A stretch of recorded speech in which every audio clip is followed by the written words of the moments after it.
لا زلت أخمن ما أحدث أن الراية القائمة في إيران ستعطى بيد الحجة عجل الله فرجه.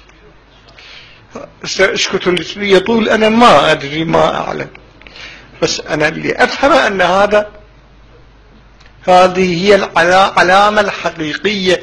دعنا عن العلامات الموجودة في الروايات، العلائم عامة موجودة وصحيحة ولا نشك فيها وواقعة، أما العلائم الخاصة على كل حال أخبار، إيش كثر منها صحيحة إيش كثر منها ما صحيحة ما ندري، هذا الواقع سيكشفها، لا نعلمها. لكن هذه أنا أحس أنها علامة طبيعية حصلت، وسوف تبقى هذه الراية قائمة إن شاء الله